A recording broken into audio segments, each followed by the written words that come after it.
Ué. Vou te falar por quê. Vou contar uma historinha pra você. Um rei, vou responder igual Jesus. Jesus contava uma história quando o pessoal perguntava. Um rei uma vez deu uma regra no reino dele. Ninguém pode roubar. Se alguém roubar, eu vou mandar arrancar os 2 olhos. Cara, funcionou, ninguém roubava.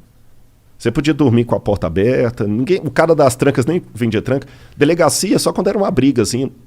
Até que um dia chegaram pro rei e falaram assim: Majestade, nós pegamos um rapaz roubando aqui, a sua lei fala que tem que ter os 2 olhos arrancados. Ele falou: tudo bem, só que tem um problema, é o seu filho.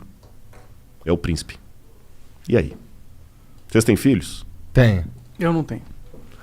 O que você faria, Monark? Você é o rei. Se eu sou o rei, eu mando arrancar os olhos. E você, Igor? Bom, se eu sou o rei, se eu sou o Igor, eu ia apoiar. Não, minha filha não, irmão. Todo respeito aí. Eu perguntei de propósito. Mas se eu sou o rei... Você é o rei, Igor. E pai da sua filha ao mesmo tempo. Então, é que se eu sou o rei, eu preciso mandar arrancar os olhos, né? Você arrancaria mesmo da sua filha? Pensa nela agora. Cara, olha, se a gente quiser entrar nessa, eu forjaria a morte, eu executaria de mentira, exilaria a minha filha pra algum lugar, porque aí eu consigo manter o rei que pune quando alguém rouba e consigo salvar a vida da minha filha, só que eu não consigo manter ela perto de mim. Uhum. E teria uma coisa também. Você nunca ia poder olhar nos olhos da sua filha e falar: você tem um pai honesto. Verdade? Ah, mas por isso eu falaria.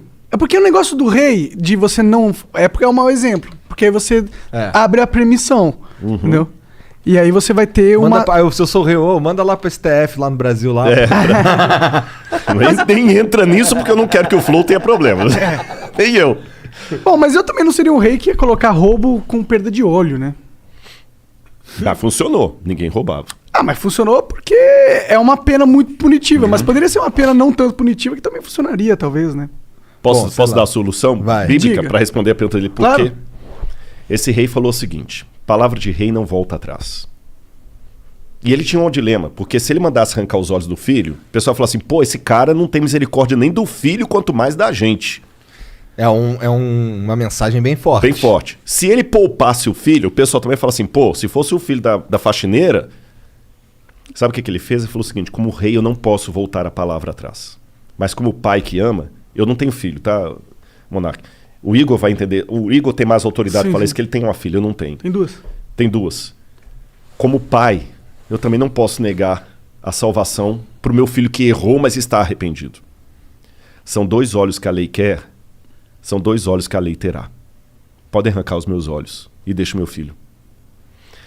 Quando o mal surgiu no universo, o mal existia... Tem um lance em filosofia que eu não quero... Vou tentar mastigar para ficar mais fácil. Vocês ouviram o Pondé aqui, com muito mais propriedade do que eu, que chama-se metafísica. Foi a matéria mais difícil que eu estudei em filosofia. Metafísica é a doutrina do ser. Tudo que existe primeiro em potência, depois em ato. Eu não tenho filho, nem o Monark. Nossos filhos existem em potência. As suas filhas existem em ato. É potência mesmo, né, Monark? Não tem ninguém... É potência. É potência, mas pode ficar tranquilo. Não tem nenhuma certidão para ser reclamado, não. Nenhum DNA, não, brincadeira. Então, os nossos filhos aqui existem em potência, porque eu posso ser pai, ele também pode. As suas não existem em potência, elas existem em ato, que elas já existem.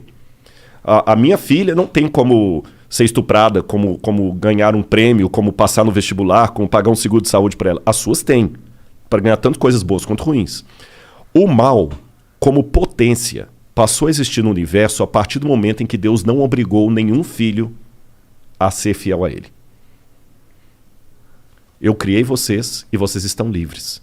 Só que sigam as minhas leis para que tudo dê certo. E aí, com a ruptura que houve no universo cósmica, a lei de Deus foi quebrada. E a punição era que o pecado passou agora de potência a ato. Ruptura cósmica? Ruptura cósmica. Que quer dizer porque o universo estava numa harmonia que foi quebrada.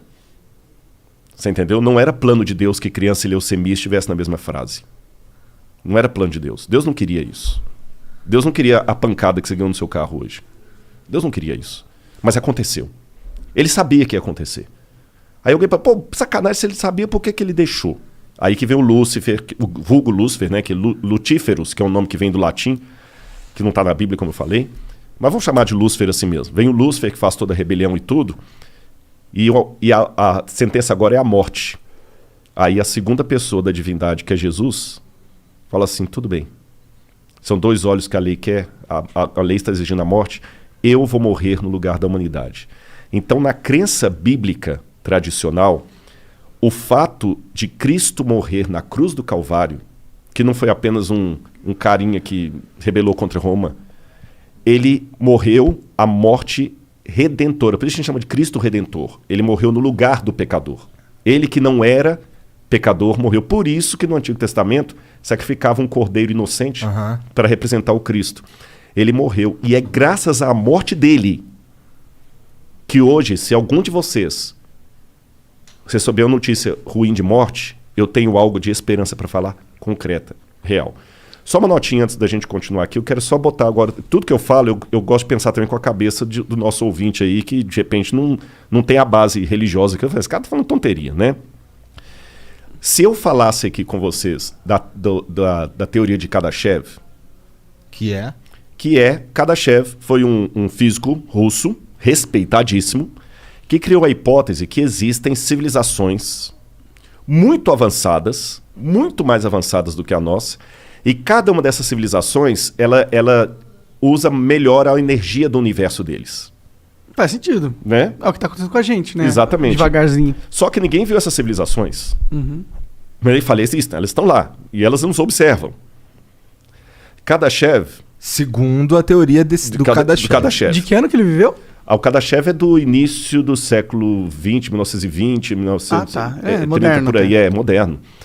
Ele é contemporâneo da época de Einstein, aquele pessoal todo lá. Entendi. Então, quer dizer, o Kardashev, quando ele coloca isso, se eu falar da teoria de Kardashev numa faculdade de física, ninguém vai rir da minha cara. Só qual que é a prova empírica, matemática, científica que eu tenho disso aí? Zero. Mas se eu falar de Deus e de outros mundos, aí parece conto da carochinha. Por isso que eu fico muito... Pô, de fato, na boa, eu fiquei muito legal de vocês terem me chamado aqui, porque vocês não têm preconceito. Você entendeu? Não tem, mas não, dependendo do lugar que eu for, se eu falar da teoria de Kardashev, que é muito, muito louca, você entendeu? Ah, o pessoal, que legal, pá. Mas se eu falar de anjo, de céu, de plano superior, de potestades, aí, né, esse cara é biruta. Então, na verdade, o Kardashev está falando a mesma coisa da Bíblia, só que numa linguagem acadêmica que todo mundo aceita.